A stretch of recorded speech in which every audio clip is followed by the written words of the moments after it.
Karena mau tidak mau, seperti Pak Jokowi, nanti yang melihat adalah pengadilan.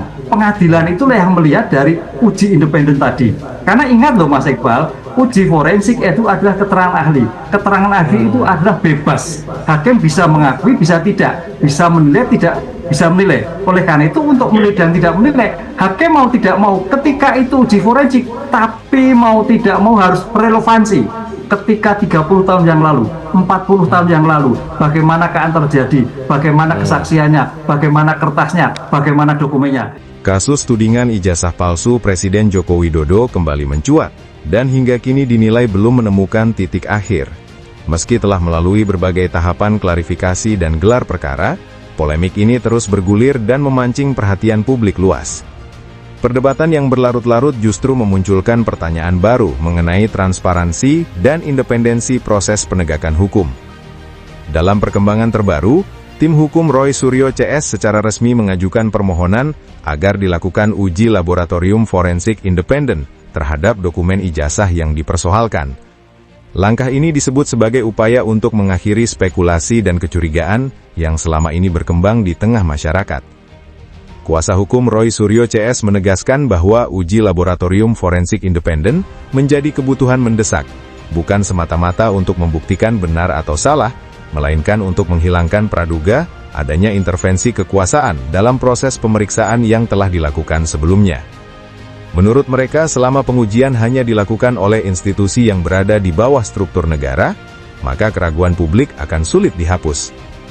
Uji lab forensik independen diperlukan agar hasilnya benar-benar objektif, transparan, dan dapat diterima oleh semua pihak, tegas kuasa hukum Roy Suryo CS.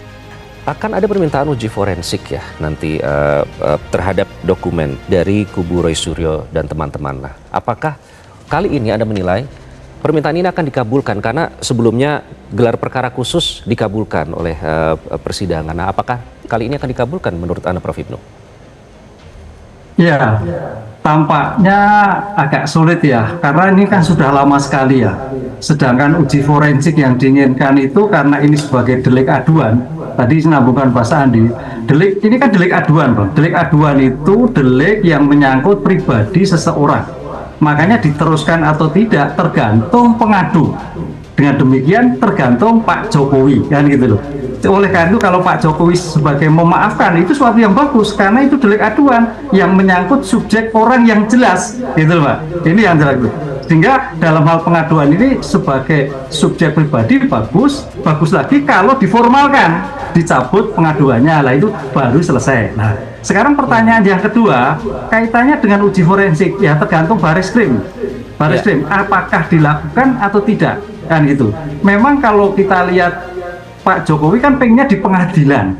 Lah, kalau uji forensik mungkin nanti di pengadilan. Karena ini sekarang kayaknya Bareskrim kejar-kejaran waktu untuk segera melimpahkan kan. Dalam tanda petik dalam melimpahkan itu dimungkinkan hanya terhadap fitnah 311. Kalau pencemaran nama baik agak sulit. Kalau fitnah itu kan suatu yang tidak betul.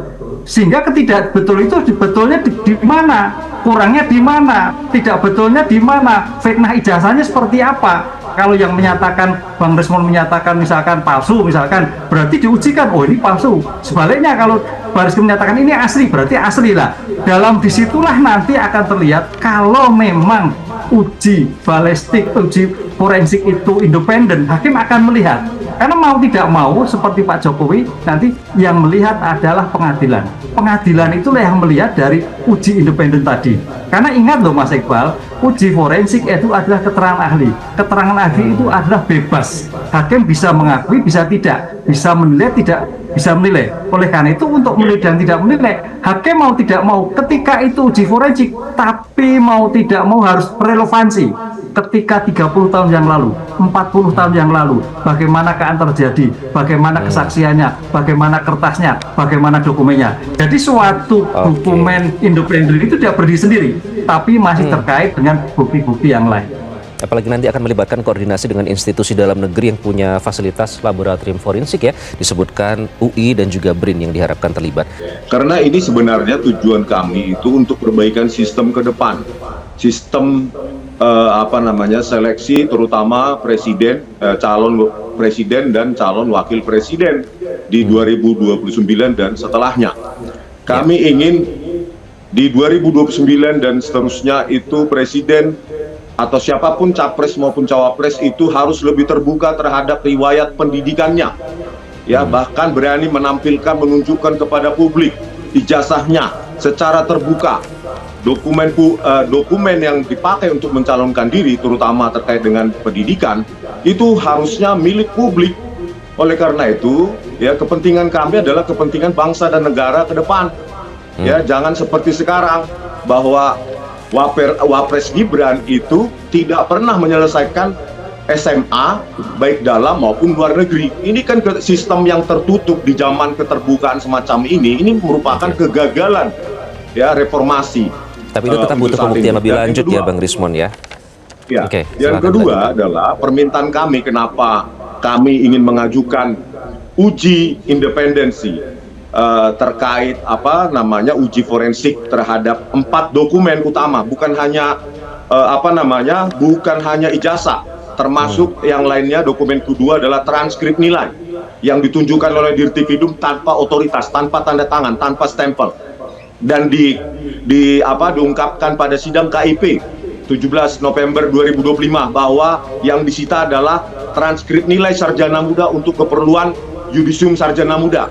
Dokumen ketiga adalah lembar pengesahan pembimbing skripsi. Dokumen keempat adalah laporan KKN yang katanya tidak ada dimiliki oleh UGM. Begitu, Bang. Jadi itu nanti yang akan ditempuh, akan meminta uji forensik dokumen yang akan ditunjukkan ya. Kita akan ke Bang Andi. Bang Andi, tidak ada maksud minta maaf kalau kata Bang Rismon, tapi saya ingin tahu apa makna pernyataan bersaya Pak Jokowi ya, katanya memaafkan itu urusan pribadi tapi urusan hukum tetap urusan hukum, apa artinya? Maknanya apa, Bang Andi? Ya, Iqbal, kalau kita bicara hablum minal nas, hubungan antar manusia, beliau sebagai negarawan dan beliau itu juga sangat mencintai rakyatnya. Ya, walaupun sekarang beliau itu bukan lagi seorang presiden. Ya, artinya secara pribadi ya, beliau akan memaafkan apabila sudah diputuskan oleh pengadilan untuk itu. Tapi secara hukum ya, secara hukum itu tetap harus berjalan. Karena apa? Untuk memberikan suatu pembelajaran kepada publik bahwasanya mantan presiden yang sekarang telah menjadi sebagai warga negara biasa mempunyai hak untuk memberikan suatu pembelajaran, yaitu melaporkan kepada pengadilan, kepada kepolisian tentang hak-haknya yang difitnah atau dicemarkan nama baiknya. Nah, itulah kenapa Pak Jokowi langsung yang melaporkan hal itu. Waktu beliau menjadi presiden, beliau kan tidak pernah melaporkan hal tersebut. Walaupun terjadi hal yang sama seperti yang sekarang terjadi ketika Bambang Tri ataupun Sugiknur. Itu bukan Pak Jokowi yang melaporkan, ya, adalah sekelompok masyarakat yang melaporkan itu. Karena beliau paham, kalau beliau melaporkan itu bisa dijadikan abuse of power oleh mereka kan. Tapi ini tidak, karena beliau sudah sebagai warga negara biasa dan hak-haknya beliau ya yang dicemarkan oleh para tersangka tersebut, maka beliau melaporkan langsung untuk itu. Begitu, Iqbal. Bang Andi, tapi ada pernyataan ya dari perwakilan dari relawan Pak Jokowi, kecuali 3 orang begitu. Nah, kenapa tidak semuanya dimaafkan? Bukankah itu akan lebih mulia bagi Pak Jokowi, Bang Andi? Ya, Iqbal, sebetulnya ya itu memang kalau dikatakan oleh sahabat kami ya dari Barajp setelah bertemu Bapak, pengertiannya itu kan sudah dijelaskan oleh Pak Jokowi, ya, hukum tetap berjalan. Masalah maaf memaafkan itu adalah hak pribadi beliau. Saya yakin bukan hanya 5 tapi 8 itu pun ya pasti beliau akan memaafkan kalau itu mereka meminta maaf kepada beliau. Intinya itu gitu. Tidak ada namanya dikotomi seperti itu ya. Yang jelas hukum tetap ditegakkan dalam hal ini.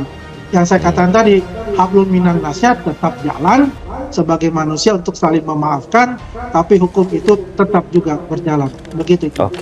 Mereka menilai keterlibatan lembaga independen di luar struktur kekuasaan akan memberikan legitimasi yang lebih kuat terhadap hasil pemeriksaan, sekaligus menjaga marwah penegakan hukum.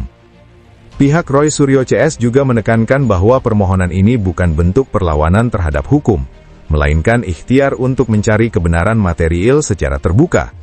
Mereka berharap aparat penegak hukum bersikap terbuka dan tidak alergi terhadap permintaan uji independen demi kepastian hukum yang adil dan berimbang. Kini, publik menanti respons dari pihak berwenang. Apakah permohonan uji laboratorium forensik independen ini akan dikabulkan, atau justru kembali memperpanjang polemik yang sejak awal tak kunjung usai? Yang jelas, selama transparansi belum sepenuhnya terjawab, kasus ijazah ini akan terus menjadi bayang-bayang dalam ruang kepercayaan publik terhadap hukum dan kekuasaan.